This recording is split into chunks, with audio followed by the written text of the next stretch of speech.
friends and fellow citizens, called upon to undertake the duties of the first executive office of our country, I avail myself of the presence of that portion of my fellow citizens which is here assembled to express my grateful thanks for the favor with which they have been pleased to look toward me, to declare a sincere consciousness that the task is above my talents, and that I approach it with those anxious and awful presentiments which the greatness of the charge and the weakness of my powers so justly inspire.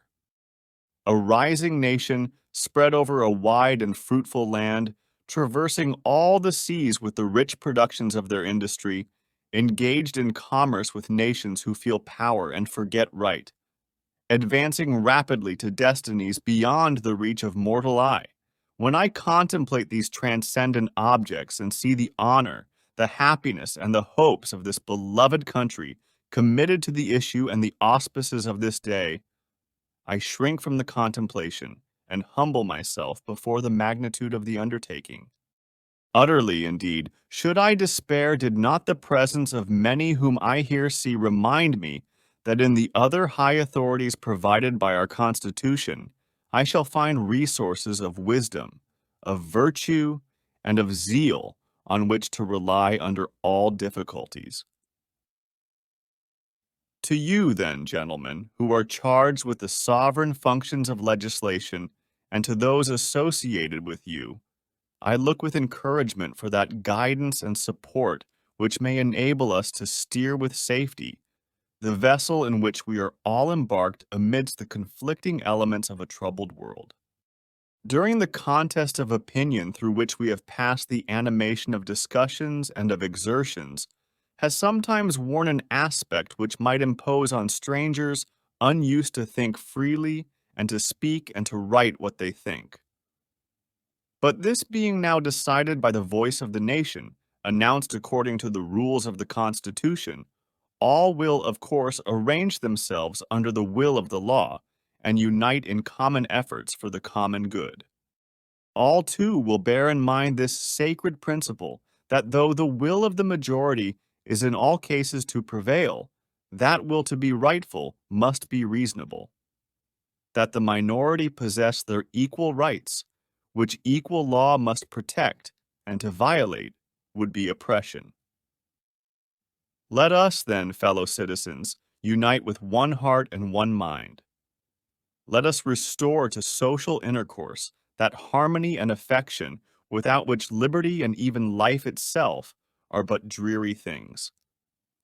And let us reflect that, having banished from our land that religious intolerance under which mankind so long bled and suffered, we have yet gained little if we countenance a political intolerance as despotic, as wicked, and capable of as bitter and bloody persecutions.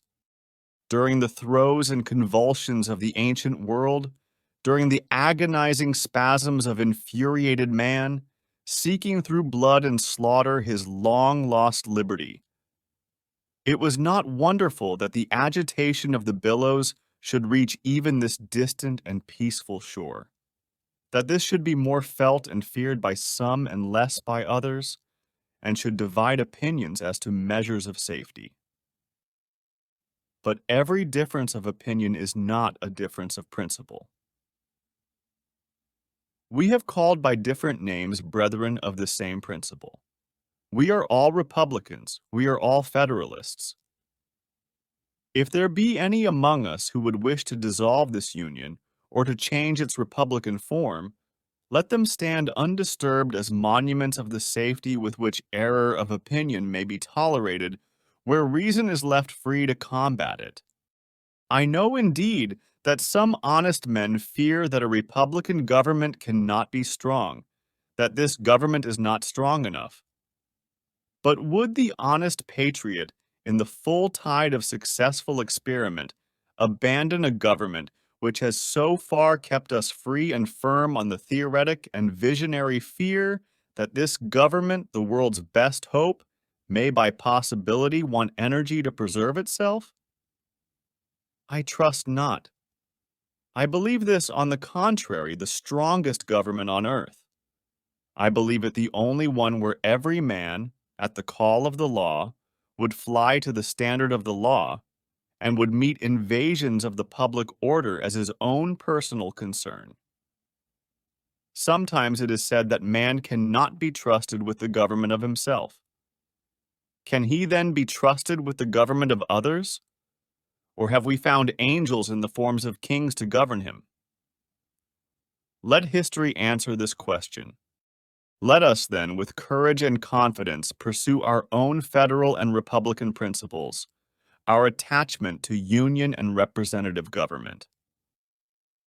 Kindly separated by nature and a wide ocean from the exterminating havoc of 1/4 of the globe, too high-minded to endure the degradations of the others, possessing a chosen country, with room enough for our descendants to the 1,000th generation, entertaining a due sense of our equal right to the use of our own faculties, to the acquisitions of our own industry, to honor and confidence from our fellow citizens, resulting not from birth, but from our actions and their sense of them. Enlightened by a benign religion, professed indeed and practiced in various forms, yet all of them inculcating honesty, truth, temperance, gratitude, and the love of man. Acknowledging and adoring an overruling providence, which by all its dispensations proves that it delights in the happiness of man here and his greater happiness. Hereafter, with all these blessings, what more is necessary to make us a happy and a prosperous people? Still one thing more, fellow citizens, a wise and frugal government, which shall restrain men from injuring one another, shall leave them otherwise free to regulate their own pursuits of industry and improvement, and shall not take from the mouth of labor the bread it has earned. This is the sum of good government, and this is necessary to close the circle of our felicities. About to enter, fellow citizens, on the exercise of duties which comprehend everything dear and valuable to you, it is proper you should understand what I deem the essential principles of our government, and consequently those which ought to shape its administration. I will compress them within the narrowest compass they will bear, stating the general principle, but not all its limitations. Equal and exact justice to all men of whatever state or persuasion, religious or political, peace, commerce, and honest friendship with all nations, entangling alliances with none. The support of the state governments in all their rights, as the most competent administrations for our domestic concerns and the surest bulwarks against anti-republican tendencies. The preservation of the general government in its whole constitutional vigor, as the sheet anchor of our peace at home and safety abroad. A jealous care of the right of election by the people, a mild and safe corrective of abuses which are lopped by the sword of revolution where peaceable remedies are unprovided. Absolute acquiescence in the decisions of the majority, the vital principle of republics, from which is no appeal but to force, the vital principle and immediate parent of despotism. A well-disciplined militia, our best reliance in peace and for the first moments of war, till regulars may relieve them. The supremacy of the civil over the military authority. Economy in the public expense, that labor may be lightly burdened. The honest payment of our debts and sacred preservation of the public faith. Encouragement of agriculture and of commerce as its handmaid. The diffusion of information and arraignment of all abuses at the bar of the public reason. Freedom of religion. Freedom of the press, and freedom of person under the protection of the habeas corpus, and trial by juries impartially selected. These principles form the bright constellation which has gone before us and guided our steps through an age of revolution and reformation. The wisdom of our sages and blood of our heroes have been devoted to their attainment. They should be the creed of our political faith, the text of civic instruction, the touchstone by which to try the services of those we trust. And should we wander from them in moments of error or of alarm, let us hasten to retrace our steps and to regain the road which alone leads to peace, liberty, and safety. I repair, then, fellow citizens, to the post you have assigned me. With experience enough in subordinate offices to have seen the difficulties of this the greatest of all, I have learned to expect that it will rarely fall to the lot of imperfect man to retire from this station with the reputation and the favor which bring him into it.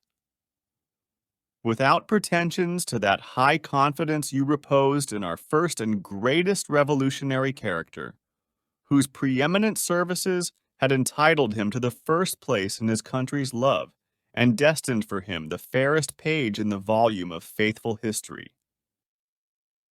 I ask so much confidence only as may give firmness and effect to the legal administration of your affairs.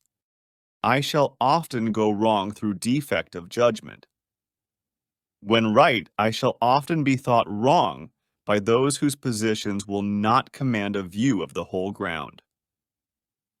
I ask your indulgence for my own errors, which will never be intentional, and your support against the errors of others, who may condemn what they would not if seen in all its parts.